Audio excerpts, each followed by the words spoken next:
নিজে পুরাতন পড়লেও বাচ্চাদের জন্য নতুন কেনার চেষ্টা করি।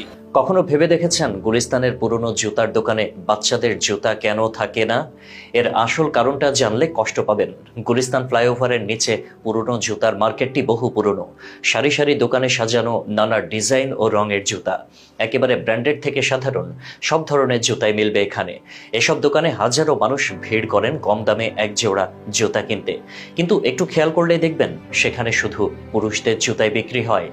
আপনি যতই খুঁজুন নারী কিংবা শিশুদের জন্য কোনো জুতা সেখানে খুঁজে পাবেন না। কিন্তু কেন? এই প্রশ্ন কি কখনো মনে এসেছে? সোশ্যাল মিডিয়ায় ঘুরে বেড়ানো কিছু ভিডিওতে এই বিষয়টি উঠে আসার পর থেকে এটা নিয়ে অনেকের বিবেককে নাড়া দিচ্ছে। আসলে এই ক্ষুদ্র বিষয়টির পেছনে লুকিয়ে আছে পিতৃত্বের নিঃস্বার্থ ভালোবাসার এক নির্মল সত্য। আসলে পুরনো এইসব জুতা কেবল বাবাদের জন্য। একজন বাবা নিজের জন্য পুরনো জুতা কিনতে পারেন।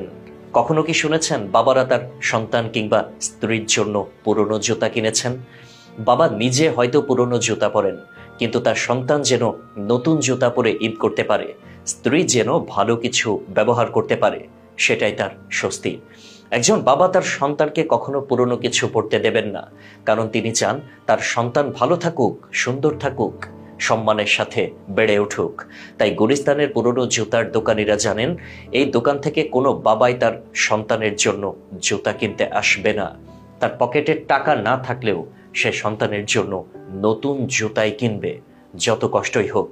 প্রতিটি সংসারে দেখা যায় ঈদের বাজারে মায়েরা ছেলে মেয়েদের জন্য নতুন কাপড় জুতা কেনার কথা ভাবেন, কিন্তু বাবার নতুন জামা জুতা প্রয়োজন আছে কিনা সেটা নিয়ে কেউ মাথা ঘামায় না।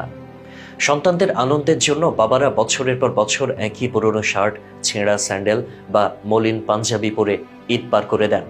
স্ত্রী ও সন্তান নতুন জামা পরে ঈদগাহে যান, আর বাবা হয়তো তার পুরনো পাঞ্জাবির বোতাম বদলে ঠিকঠাক করে নেন।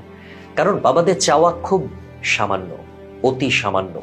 পরিবারের মুখে হাসি দেখতে পারলেই তারা তৃপ্ত হন। একজন বাবা সারা জীবন কঠোর পরিশ্রম করেন শুধু পরিবারের জন্য। সন্তান বড় হয়ে প্রতিষ্ঠিত হলে সবাই বলে মা অনেক কষ্ট করেছেন, যা চিরন্তন সত্য। কিন্তু সেই সন্তানের পড়াশোনার খরচ, বাড়ি ভাড়া, খাবার, চিকিৎসা, এসবের পেছনে যে মানুষটি নীরবে সংগ্রাম করে গেছেন তিনি বাবা। নিজেকে একটা ছোট্ট প্রশ্ন করুন তো, বাবাকে কি কখনো নতুন জামা কিনে দিয়েছেন? তার জন্য নতুন এক জোড়া জুতো কিনেছেন? বেশিরভাগ হয়তো এ নিয়ে ভাবেওনি। গুলিস্তানের একজন দোকানিকে যখন প্রশ্ন করা হয়, আপনার দোকানে কেন শিশুদের পুরনো জুতো নেই, তখন তার উত্তর ছিল, আপনি কি আপনার সন্তানের জন্য পুরনো জুতা কিনবেন? তাকে পুরনো জুতা পরাবেন? কখনো না। আপনি অবশ্যই চাইবেন সে নতুন জুতা পরুক। তাই আমরা শিশুদের জন্য পুরনো জুতা রাখি না, কারণ কোনো বাবা কখনো সন্তানের হাতে পুরনো জুতা তুলে দেবেন না। এই উত্তর আমাদের মনে করিয়ে দেয় বাবারা ঠিক এমনই। নিজের যত কষ্টই হোক না কেন সন্তানের জন্য তিনি সবটুকু উজাড় করে দেন, বিনিময়ে কিচ্ছু চান না।